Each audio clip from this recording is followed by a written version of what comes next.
중국의 동남쪽에 저장성이라고 있습니다. 여기 봐주세요. 스마트폰 혹시라도 보시지 말고 여기 보세요. 저장성에 온주라고 하는 도시가 있는데 이 온주에는 두 가지로 특징이 있고 그것으로 유명합니다. 하나는 뭐냐면 온주 상인들이 유명합니다. 우리가 흔히 중국의 비단위 장수 왕서방 이렇게 하시지 않습니까? 그분들이 주로 온주 상인들을 말합니다. 온주 사람들은 전 세계로, 중국뿐만 아니라 전 세계로 나가서 화교라고 하는 이름으로 국가에 거하고 장사를 잘해서 돈을 그렇게 잘 버는 사람들입니다. 그래서 전 세계에 유대인들이 사업을 잘해서 돈을 많이 버는데 그 유대인들하고 맞짱을 뜰 수 있는 사람들이 이 온주 상인들입니다. 이 온주 사람들은 그래서요, 어려서부터 장사를 가르치고 돈을 가르칩니다. 중학생만 되면 장사를 가르쳐요. 어떻게 해야 돈을 버는지. 여러분, 돈 버는 게 쉽지 않습니다. 아시죠? 그 온주 사람들은 그런 온갖 어려움에서도 그걸 넘어서고 돈 냄새를 맡고 돈을 버는 법을 가르쳐 줘요. 그래서 온주 사람들이 실제로 부자인데요, 온주에서 사는 사람들, 예를 들어 가족이 5명, 차가 5대입니다. 그것도 벤츠 뭐 이런 거, BMW 안 쳐주고 고급 차들로만 굴리는 그런 부자들이 사는데, 그래서 온주시뿐만 아니라 온주시가 있는 아까 말한 저장성이라는 그 우리나라로 치면 도 같은 데인데, 그 저장성에 중국의 부자들이 많이 모여 있어요. 여러분, 중국에 혹시 들어보셨어요? 백만장자가 몇 명 정도 되느냐? 쉽게 말해서 우리나라 인구보다 많습니다.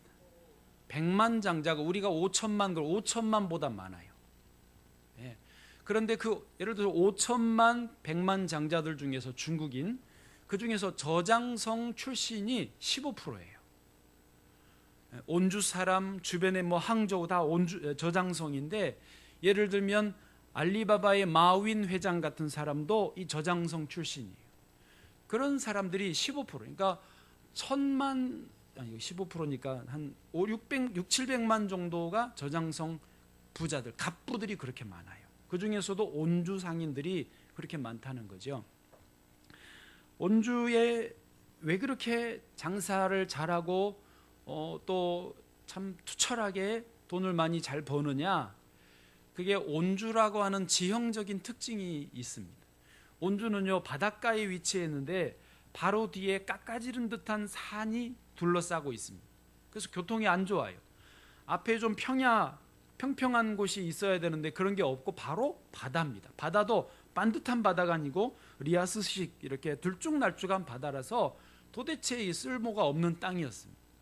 게다가 이 온주라는 도시가 위치한 곳이 대만에서 가까워 가지고 중국 공산당 중앙정부에서 온주가 열악하니까 지원해 주자 이러지를 않았어요. 왜냐하면 온주를 지원해 주면 그 혜택이 자기들이 싫어하는 대만에도 갈까 봐 아예 온주를 포기해 버렸어요. 그러니까 척박하고 지형이 안 좋고 교통 불편하고 중앙에서 버림받은 온주의 사람들은 스스로 살아남기 위해서 길을 택합니다. 그래서요, 이분들은 전 세계로 나갔어요. 그리고 자기들끼리 하는 말로 아주 유행어인데, 성공하기 전에는 돌아오지 않는다. 돈 벌기 전에는 고향 땅 밟지 않겠다. 이게 각인이 돼 있어요. 그래서요, 뭐 무슨 자본이 많지 않아도 맨주먹으로 맨바닥에서 시작해가지고 노점상하고 보따리 장사하고 그 사람들에게는 신용 철저히 지키면서 장사를 해서 돈을 버는 거예요. 또 자기들끼리 20-30명 부동산 투기단을 만들어 가지고 중국 땅을 많이 샀어요. 전 세계 땅을 많이 샀어요. 확인은 안 되지만 거의 맞을 거예요. 제주도에 한참 중국인들이 와서 땅 샀죠. 다 온주 사람들이, 대부분 온주 사람들.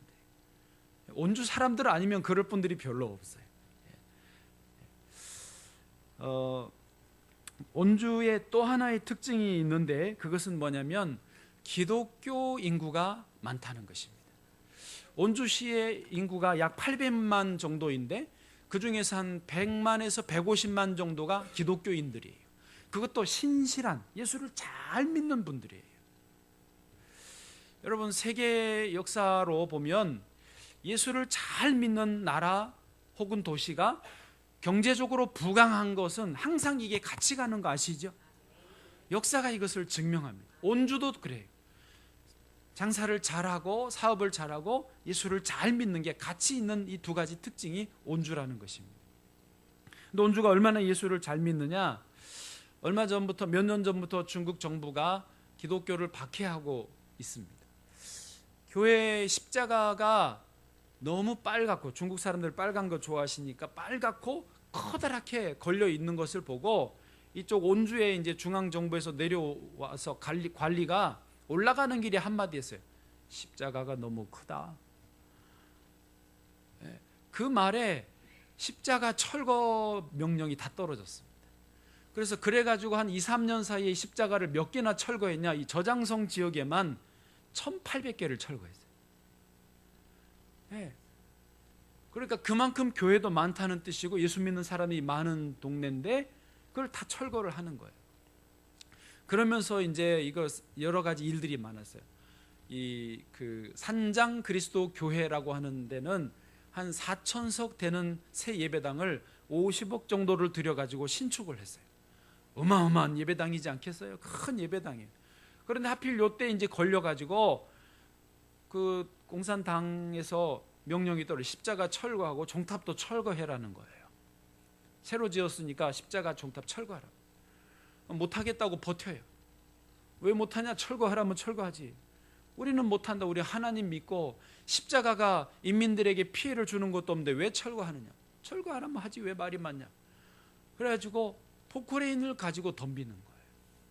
그래서 인간띠를 만들어서 수천 명 교인들이 버텼지만은 할 수 없이 그게 강제로 철거당한 일이 있습니다. 한번 사진 한번 보여줘 보실래요? 저렇게 보통 저런 식으로 철거당한 십자가가 1800개고요. 두 번째 사진, 저게 50억짜리 새 예배당인데 저거를 포크레인으로 폭파시키고 철거를 해버리는 거예요. 그 다음 사진요, 사람들이 다 몸으로 막아서는 거예요. 저 과정에서 교인들도 많이, 또 목회자도 장로님들도 많이 끌려갔어요. 감옥에 갇히고, 저 교회는 아니지만 다른 교회에서 어느 교회는요 또 철거를 하니까, 포크레인도 철거하니까 목사님과 사모님이 강제로 거기 서서 이렇게 못하게 막고 있다가, 막으니까 포크레인으로 흙 덮어버리는 거예요. 그래서 목사님은 남자니까 어떻게 빠져나왔는데 사모님은 깔려서 돌아가셨어요. 그런 일도 있고요. 부지기수로 많이 죽었습니다. 그런데 특히 온주의 이 그리스도인들은 대단한 게 뭐냐면, 교회를 저렇게 포크레인으로 철거를 해버리면 어떻게 하냐? 너희 철거하냐? 우린 또 짓는다 그래. 돈 헌금해가지고 또 예배당 또 지어버려. 뭐 허러라, 우린 또 짓겠다. 어떤 데는 십자가를 철거하라 그러니까 하도 그러니까 알았다고 십자가를 내려가지고 어떻게 하냐면, 종탑이 이렇게 있잖아요. 아니면 종탑이 이렇게 거기다가 붙여버려. 철거했다. 붙여버리니까 어떻게 할 수가 없잖아요, 이거를. 또 어떤 데는 재밌는 건데, 십자가에다가 도르래를 달아가지고 공안이 이제 검사로 온다 그러면 내려 밑으로 내려. 또 공안 검사하고 하면 올려. 다시 또 올리고. 그래서 뭐 잡아가든 죽이든 뭐 매를 때리든 상관 안 하는 거예요. 부시면 우린 또 세워. 이거 돈이 있으니까 그것도 되는 거예요. 돈도 있고 볼 일이에요. 여러분, 온주 사람들처럼 물질의 복을 받으시기를 축복합니다. 일단 아멘은 하고 봐요. 뭐 아깝다고. 온주 사람들처럼 사업 잘 되시기를 바랍니다. 또한 온주 사람들처럼 정말 신앙의 중심이 분명하시기를 바랍니다. 여러분, 우리 교회가 나라의 정부의 어떤 법을 잘 따라야 하지만 중국에 있는 이 교회들이, 특히 온주의 교회들이 왜 그것을 거부하는 줄 아십니까? 왜 저항하는 줄 아십니까? 이유가 하나 분명히 있습니다. 중국의 정부는 사실 공산주의 정부여서 하나님을 인정하지 않습니다. 그냥 교회라고 하는 종교 어떤 객관적으로 봐주기는 하지만 성경의 3자 교회입니다. 이제 주로 성경의 이 신앙, 하나님의 이 통치가 아니라 중국 정부가 성경을 자기 국가관의 이념에 맞도록 재정리해 준 교리집을 내려보냅니다. 목회자는 그 교리집에 있는 대로만 설교하고 신앙을 가르치게 되어 있습니다. 그래서 정말 깨어있는 교회, 이런 온주에 있는 교회들 같은 목회자와 성도들은 뭐냐면, 우리는 그렇게 죽어버린 진리, 죽어버린 신앙 싫다, 못하는 거예요. 우리가 다 죽는다는 거예요. 우리는 살아있는 하나님의 말씀, 하나님의 진리, 하나님의 통치를 받고 싶다라는 거예요. 이게 온주의 그리스도인들이 저항하는 이유라는 것이죠. 십자가를 철거해도, 교회 건물을 파괴해도 그건 우리는 그것까진 괜찮아. 왜? 우리가 말씀 따라 하나님 통치 아래 살아있는 신앙을 유지하면 우리는 죽은 게 아니기 때문에 그렇다는 것이죠. 자, 오늘 본문에서 예수님은요, 하나님의 나라를 제자들에게 알려주시고 있습니다. 본문 말씀 30절을 한번 읽어보겠습니다. 30절요, 시작. 이르시되 우리가 하나님의 나라를 어떻게 비교하며 또 무슨 비유로 나타낼까? 아멘. 자, 이제 저를 봐보십시오. 먼저 하나님의 나라에 대해서 간단하게 좀 소개를 해드리겠습니다. 하나님의 나라란 일단 한마디로 말하면 하나님이 통치하시는 나라입니다. 그 온주 사람들이 그 하나님의 통치하시는 것을 사모했기 때문에 그렇게 했듯이 하나님의 나라가 그거라는 거예요. 조금 더 부연 설명해 보면 하나님이 왕으로서 온전히 높임을 받으시고 그 하나님이 지혜와 권능과 사랑으로 다스려 주시는 나라입니다. 여러분 좋겠어요, 안 좋겠어요? 너무 좋습니다. 그 하나님의 통치 아래에 있는 백성들은 흡족하고 기쁘고 늘 은혜를 입고 늘 행복함을 누리는 곳이 하나님의 나라인 것입니다. 로마서에는요, 그래서 모든 피조물도 또 자연 만물들도 하나님의 아들이 다시 오시기를, 다시 오셔서 통치해 주시기를 고대한다라고 되어 있습니다. 그게 하나님의 나라가 다시 임하기를 기대하는 그런 마음이거든요. 저와 여러분도 마지막 날 죽음에 임하면 천국에 하나님의 나라에 들어가게 되는 줄을 믿습니다. 그런데 하나님의 나라는 그 미래성만이 있는 게 아니라 현재성도 있다고 했어요. 하나님의 나라는 지금 여기에 임했다고 예수님 말씀하셨습니다. 그분 성경으로 확인하시겠어요? 마태복음 12장 28절입니다. 12장 28절 같이요, 시작.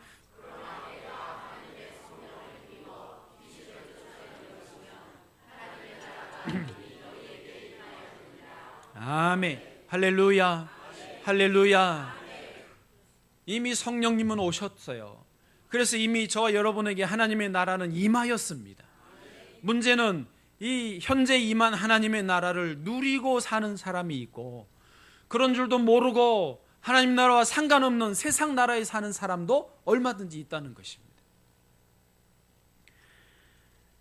예수님은요, 그래서 이렇게 좋은 하나님의 나라를, 이 부분 잘 이해하십시오.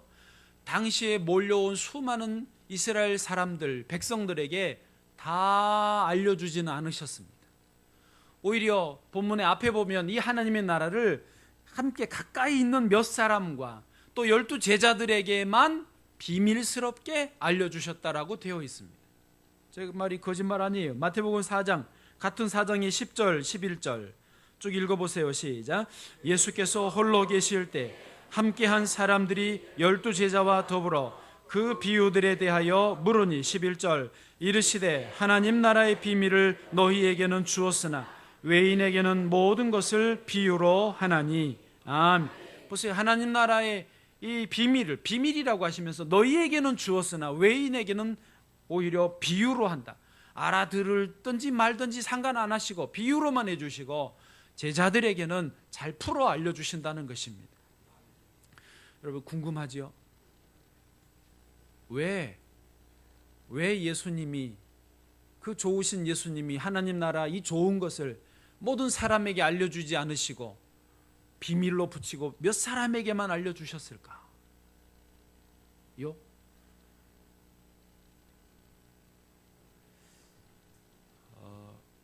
당시의 이스라엘 사람들은요, 예수님을 따라다니기는 했지만은 진정으로 하나님의 아들로 믿지는 않았습니다. 그들의 관심은 뭐였냐면 예수님의 기적과 능력을 통해서 내 병이나 고쳐볼까, 우리 자식 병이나 고쳐볼까, 우리 자식 앞날에 복이나 임할까, 내 먹고 사는 빵의 문제나 해결받을까, 거기에만 관심이 있었어요. 진정으로 하나님의 나라, 하나님의 영광 관심 없었습니다. 그런 사람들에게 하나님 나라 비밀을 알려준들 무슨 소용이 있습니까? 그러나 정말 예수님을 사랑하고 구주로 믿는 12 제자에게, 또 가까이 따라붙는 몇 사람에게는 알려주면 하나님 나라를 깨닫고 그 나라를 누리고 그 나라를 전파할 수 있게 되기 때문에 이렇게 하셨던 것입니다. 그 대부분의 이스라엘 사람들은 그래서 지난주 말씀에 비교하자면 거만한 사람과 지혜 있는 사람 중에 어떤 사람들이라고 볼 수 있습니까? 아니, 그 대부분의 이스라엘 사람들, 그들은 거만한 사람이었어요. 듣기는 들어도 깨닫지 못합니다. 보기는 보아도 알지 못합니다. 설명해줘도 그게 뭔지 몰라요. 관심도 없어요. 그러나 여기 가까이 붙어있는 제자들은, 그 몇 사람들은 지혜 있는 사람들이라고 볼 수 있습니다. 정말 영원한 것, 정말 하늘의 것을 사모했기 때문에 이들이야말로 지혜 있는 사람이라고 볼 수 있습니다. 자, 이제 여러분 한번 생각해 보세요. 대답하지는 마세요. 여러분은 지금 다시 거만한 자이세요? 지혜 있는 사람이세요? 여보세요? 거만한 자이세요? 지혜 있는 자이세요? 아니, 대답하지는 마시라고요. 오늘 제가 다 어떻게 설명하겠습니까마는 잠깐 동안 두 가지로, 오늘은 두 가지입니다. 하나님 나라의 비밀을 소개하겠습니다. 저는 오늘 한 사람이라도, 예수님도 12명만 놓고 이것을 알려주셨는데, 오늘 많이 오셨는데 단 한 사람의, 몇 사람만이라도 하나님 나라의 비밀을 깨달으신다면 저는 설교는 성공했다라고 믿습니다. 첫 번째입니다. 하나님 나라는요, 작은 것도 아주 귀하게 여긴다는 것입니다. 다시 말해서 작은 거라고 무시하지 않는 것이 하나님의 나라입니다. 오늘 본문의 31절입니다. 31절 같이 읽겠습니다. 시작. 겨자씨 한 알과 같으니 땅에 심길 때에는 땅 위의 모든 씨보다 작은 것이로되. 아멘. 하나님 나라를 이렇게 겨자씨 한 알과 같다라고 예수님은 비유해 주셨는데, 제가 어제 기도하면서 혼자 상상으로 좀 그런 시간을 가져봤어요. 제 손바닥에 겨자씨 하나를 놓아봤습니다. 실제로 아니고 상상으로. 그리고 그 겨자씨 하나를 가만히 응시하면서 마음으로 집중해서 쳐다보았습니다.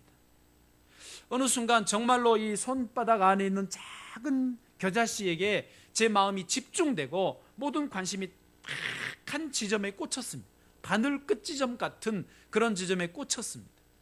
그런데 그하고 동시에 저에게 하나님의 나라가 얼마나 큰지가 들어왔습니다. 여러분, 우리 대한민국만 해도 적지 않은 나라입니다. 5천만이 살고 있는 이런 땅덩어리인데 하나님의 나라는 우주같이 광대한 나라이지 않겠습니까? 그런데 예수님은 그런 우주같이 광활한 하나님의 나라를 글쎄 작은 겨자씨 한 알과 같다라고 비유를 하신 것입니다. 이게 말이 됩니까? 제가 그 순간 저에게 어떤 감동이 왔어요. 눈물이 제가 찔끔 흘렀습니다. 뭐냐면 그렇구나. 하나님께서는 나같이 이렇게 작은 자, 연약한 자, 미약하고 참 별 볼 일 없는 이 사람도 무시하지 않으시는구나. 귀하게 여기시고 나를 쓰셔서 하나님 나라를 함께 이루어가기를 원하시는구나. 이것을 제가 깨닫고 참 감사했습니다. 여러분, 그래서요, 하나님 나라는 좋은 것입니다. 그래서요, 하나님 나라에서는 작은 겨자씨와 같은 저와 여러분을 주님께서 귀히 여기시고 사용하시는 줄을 믿으시기를 바랍니다. 세상은요, 작은 것을 무시하는 경향이 많습니다. 어떨 때는 대놓고 무시해요. 직장이 별 볼 일 없다고 무시하고요. 수입이 많지 않다고 무시하고요. 능력이 없다고 무시하고요. 어떤 분은 어쩌다 한 번인데 이번 한 번만인데 하며 그것을 소홀히 여기기도 합니다. 우리 교회 사무실에서 구제비를 나누어 드립니다. 많이 못 드리고 늘 매주 한 번씩 오시는 분들이라 그분들이 전 교회를 순례하시는 분들이어서 500원으로 이제 책정을 해놨습니다. 어떤 분은 500원 드리면 감사합니다 하고 그냥 또 당연히 여기고 가시는데, 어떤 분은 500원을 드리면 인상을 쓰면서 왜 500원밖에 안 주냐고 막 그러는 거예요. 500원 원래 우리 늘 드렸는데요, 500원밖에 안 주냐고 그러면서 뭐 화를 내시는 거예요. 그럼 어떡하라고 그래요? 10,000원은 줘야 된다고. 그래서 네. 그러니까 더 드리면 좋지만 말이죠. 그런데 이런 작은 거라고 무시하는 경향이 여러분 여기 있는 저와 여러분도 있지 않습니까? 여러분 없으세요? 있으시죠? 그렇죠? 저도 있더라고요. 하루 중 남는 짜투리 시간, 그냥 남는 시간이니까 소홀히 할 때가 많습니다. 한 번, 오늘만, 이번만. 그러나 그게 하나님 나라에서는 너무 귀한 거예요. 이번에 독일이 월드컵 예선을 탈락한 것이 우리 모두의 기쁨이 되고 있습니다. 영국 사람들은 독일이 예선 탈락한 그 F조의 표를 가지고 소장하고 다녀라고, 그러다가 우울할 때 그것을 보면 기분이 좋아질 거라고 할 정도로 독일 탈락이 독일만 빼고 모든 나라의 기쁨이 되고 있습니다. 그래서 계속해서 독일이 어쩌다가 탈락을 했냐. 이번에 이제 어제까지 8강 끝났고 이제 4강 준결승에 이제 들어갈 텐데, 독일이 없는 준결승전은 처음이래요. 그만큼 항상 독일이 있었는데, 독일이 왜 탈락했냐 원인 분석을 이번에 또 나왔어요. 지난주에 말했죠. 하나는 거만해서 그랬다는 건데, 이번에 그 연장선인데요. 놀라운 것이, 저도 깜짝 놀랐어요. 진짜 미쳤구나 얘들, 그 생각이 들었는데요. 뭐냐면 그 월드컵 기간에 호텔에서 이 선수들이 밤새워서 뭐 했냐면 인터넷 게임을 했대요. 피파 18, 포트나이트, 콜 오브 듀티 들어나 보셨나요? 나는 뭐 전혀 모르겠어요. 이런 온라인 게임을 심지어 아침까지 했다는 거예요. 그리고는 부셔부셔 일어나가지고 오전에 몸 풀고 운동하고 오후에 저녁에 그 월드컵을 했으니 이겨내겠어요? 하도 선수들이 밤에 잠을 안 자고 게임을 하니까 협회에서, 그 독일 축구 협회에서 잘하고 제발 안 자니까 아예 호텔 전체 인터넷을 꺼야 됐대요. 최소 하루 이상은 실제로 그 와이파이 전체를 껐대요. 그러니 이게 되겠습니까?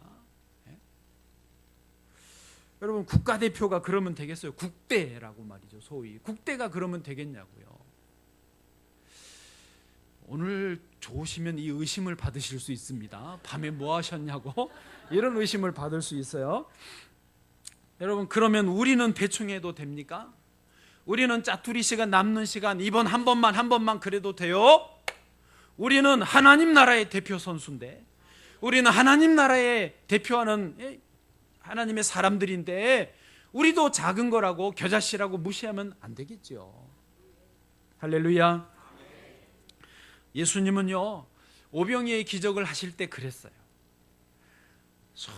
약 2만 명의 사람들이 있었는데 먹을 거를 줘야 되는데, 예수님의 제자 안드레가 한 아이의 도시락입니다 하고 가져왔어요. 아시는 대로 물고기 2마리, 보리떡 5개였잖아요. 근데 안드레도 그런 무시하는 성향이 있었습니다. 가져오면서 이렇게 말해요. 요한복음 6장 9절.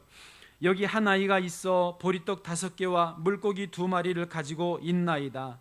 그러나 그것이 이 많은 사람에게 얼마나 되겠사옵나이까?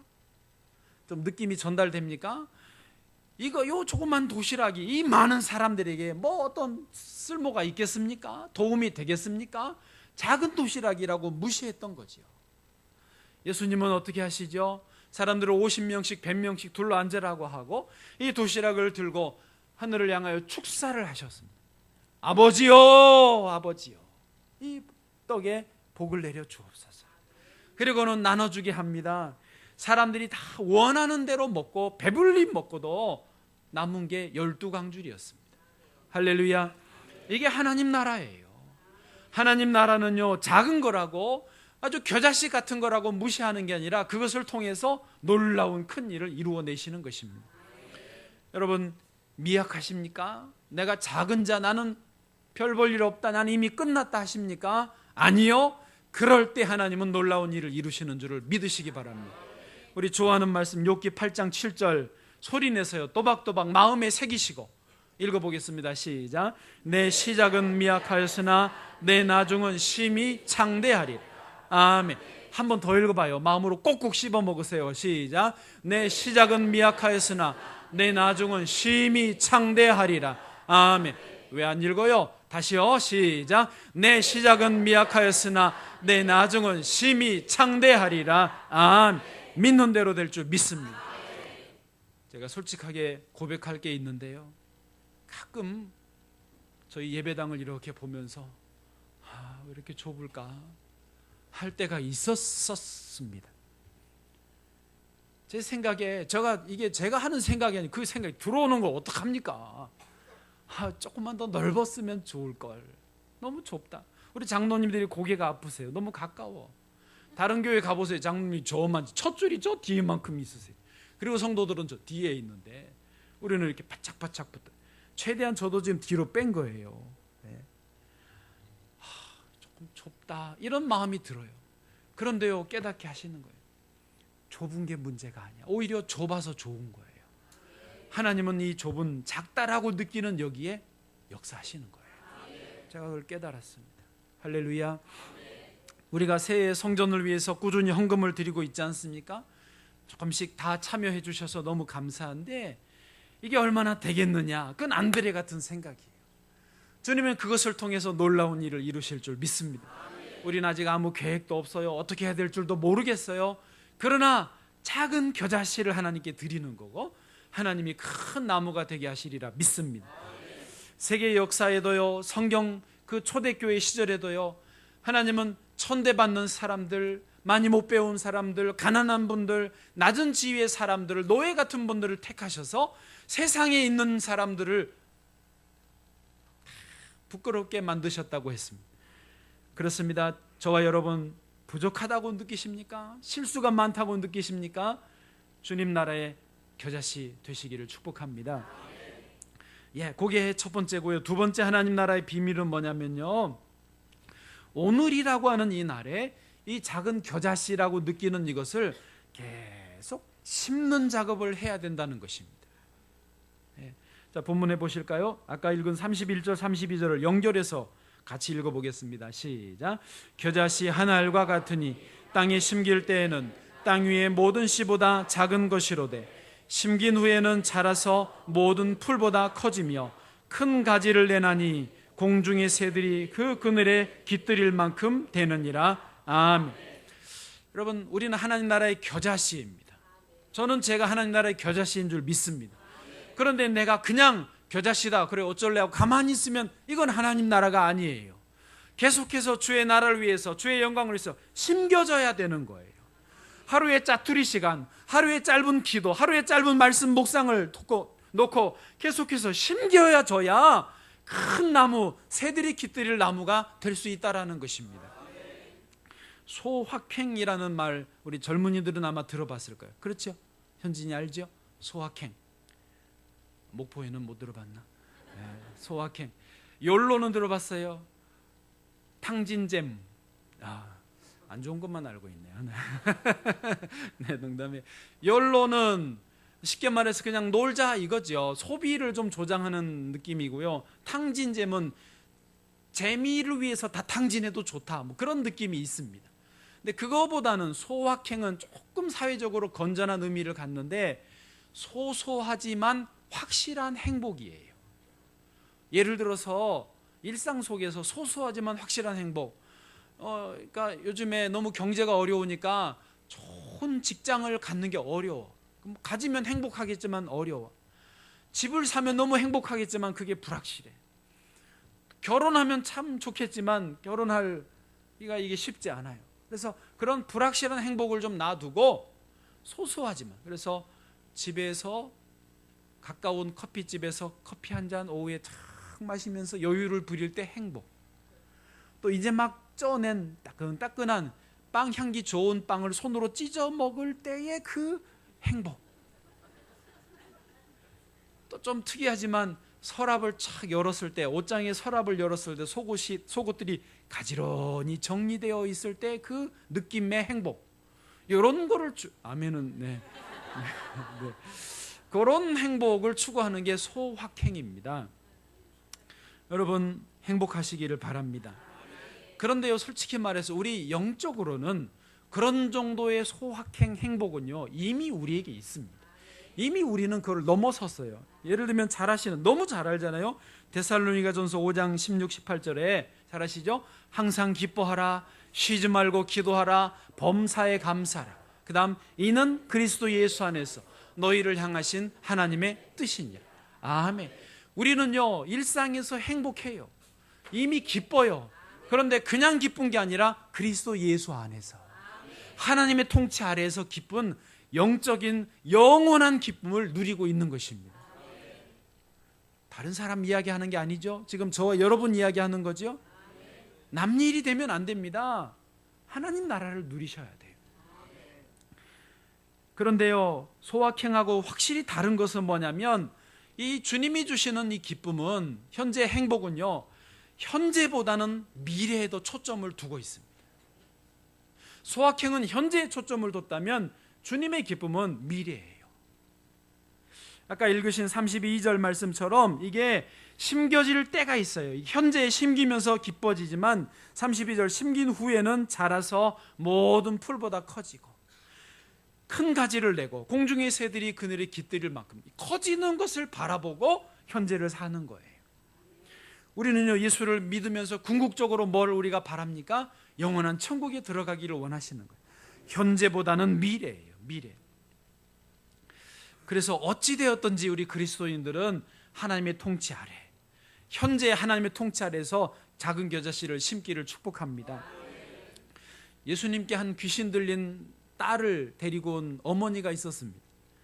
이 여인은 이방 여인이었는데 예수님께 고쳐주시도록 찾아왔는데 예수님이 처음에 미안하지만 모욕적인 말을 하셨습니다. 자녀의 떡을 개들에게 던져주는 게 마땅치 않다. 그러니까 자녀의 떡, 자녀는 유대인이고 개들에게, 개는 이방인을 당시에 그렇게 비유를 했던 것을 인용하신 것입니다. 이 여인이 모욕을 당했지만 그럼에도 불구하고 예수님을 떠나지 않고 붙잡습니다. 옳습니다, 주님. 개들도 주인의 상에서 떨어지는 부스러기를 먹습니다. 할렐루야. 여러분, 이 굉장히 중요한 말입니다. 저 여러분의 어떤 어려움이 있어도 주님의 통치에서 벗어나시면 안 됩니다. 주님 잡은 옷자락을 놓으시면 안 됩니다. 주의 은혜 안에, 주의 통치 아래 어쨌든지 머리를 들이밀고 있어야 되는 것입니다. 세상의 좋은 자리에 사람들은 머리를 들이밉니다. 이력서를 냅니다. 그런 건 안 해도 괜찮아요. 그러나 주님의 통치 아래, 하나님의 나라 안에는 머리를 들이미셔야 돼요. 주여 나를 포기하지 마세요. 나를 버리지 마세요. 주님 끝까지 붙들어 주시는 것입니다. 시편 126편 5절 6절 눈물을 흘리며 씨를 뿌리는 자는 기쁨으로 거두리로다. 6절 같이요. 울며 씨를 뿌리러 나가는 자는 반드시 기쁨으로 그 곡식단을 가지고 돌아오리로다. 아멘. 외우는 분만. 야베스도 그랬습니다. 하나님이여, 이분은 장애인으로 태어났을 거예요. 하나님만 바라보는 거예요. 하나님이여, 나에게 복을 주시려거든 나의 지경을 넓게 하여 주시고 나를 도와주셔서 모든 환난을 벗어나 근심이 없게 하옵소서. 큰 소리 내어서 두 팔을 벌려 하나님께 기도했어요. 그러니까 자기가 어렵지만, 아무도 도와줄 리가 없지만 하나님의 은혜를 바라는 그 자체가 현재 작은 겨자씨를 심는 것이고 하나님을 바라는, 결국 하나님께서 그의 기도를 들으셨다. 네? 할렐루야.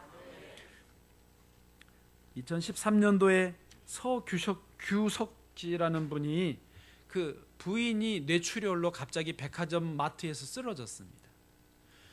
급하게 성모병원 응급실로 실어 가서 수술을 했는데 19일 만에 또다시 뇌출혈, 2차 뇌출혈이 생겨서 이제는 의사들이 가망이 없다. 1%의 가망밖에 없다. 그러니 임종을 맞이해야 될 것 같고 장례를 준비하라고 이 남편에게 말했습니다. 그때 이제 프랑스에 있던 자기 딸이 책을 한 권 보내줬는데 눈물 한 방울이라는 책이었습니다. 이분이 이제 프랑스 원어로 된 책인데 불어를 마침 프랑스에서 살았기 때문에 불어로 그 책을 좀 읽는데 중간에 그런 내용이 있더래요. 딸이 엄마를 부르며, 그 책의 내용이에요. 딸이 엄마를 부르며 애절하게 울자 식물 인간이던 환자 눈에서 눈물 한 방울이 흘러나왔다. 살아있다는 신호를 그렇게 보낸 것이다. 딸이 엄마가 울어요 라고 외치자 모든 상황이 급변했다. 그래서 그 엄마가, 식물 인간이던 엄마가 살아났다는 것입니다. 살아나는 계기가 결국은 눈물 한 방울이었다. 그래서 책 제목이 눈물 한 방울인데, 그 책을 보고 이 서규석 씨도 자기 아내를 3년 동안을 간병을 합니다. 살 가망이 1%밖에 없지만 3년 동안 간병하면서 뇌수술 9번 하고, 병원 옮겨다니면서 치료하고, 응급실에서, 중환자실에서 면회 20분밖에 안 해줘요. 그래도 그 20분을 가서 자기 아내에게 사랑해요, 깨어나면 같이 산책해요, 계속 그러면서 말을 해줬대. 근데 거짓말처럼요 3년 만에 아내가 깨어났어요. 그분이 그겁니다. 그 눈물 한 방울. 그래서 이분이 그 책을 번역을 해서 출판을 했거든요. 눈물 한 방울이 그렇게 위력이 있는 줄 자기도 몰라요. 생명을 살리더라는 것이죠. 이제 말씀을 마칠게요. 여러분 수고하셨어요. 저는 오늘 이 말씀을 통해서 이 하나님 나라의 비밀을 단 한 분이라도 깨달으면 성공한다고 믿습니다. 어차피 하나님 나라는 모든 사람이 누리는 게 아니더라고요. 그래서 예수님도 비밀로 하셨지 않습니까? 그리고 소원이 생겼습니다. 저에게 기도의 제목이 생겼어요. 저도 그거를 별로 좀 복을 주시면 주시지 했는데, 온주 기독교인들 이야기를 들으면서 우리가 그냥 이렇게 적당히 지낼 게 아니구나. 우리 명성 비전교회 성도들 중에서 큰 부자들이 나오기를 소원합니다. 온주 사람들요 쉽게 돈 벌지 않습니다. 정말 이를 악물고 그 생명 걸고 그 일을 해서 신용 철저히 지키면서 그 일을 하면서 돈을 법니다. 그리고 그 돈을 어디다 쓰냐? 하나님 나라 위에 씁니다. 복음을 위해 씁니다. 교회를 지키기 위해 쓰고 구제하고 선교하는 데 쓰는 것입니다. 여러분, 지금 시절이 참 어렵습니다. 아르바이트도 어렵고 일자리 찾기 어렵습니다. 기업마다 가게마다 문 닫는데 얼마나 많은지 모릅니다. 그러나 세상은 그렇지만 놀라운 것은 성경은 그렇게 말하지 않습니다. 내 입을 넓게 열라 내가 채우리라. 너희 시작은 미약하였으나 내 나중은 심히 창대하리라. 믿음으로 구하라 믿는 대로 될지어다. 주님은 그렇게 우리에게 말씀하시는 거예요. 온주의 기독교인들은 그렇게 나아가고 있습니다. 우리라고 못할 게 뭐 있습니까? 네? 세계적인 기업들이 많이 나오기를 축복합니다. 기도하겠습니다.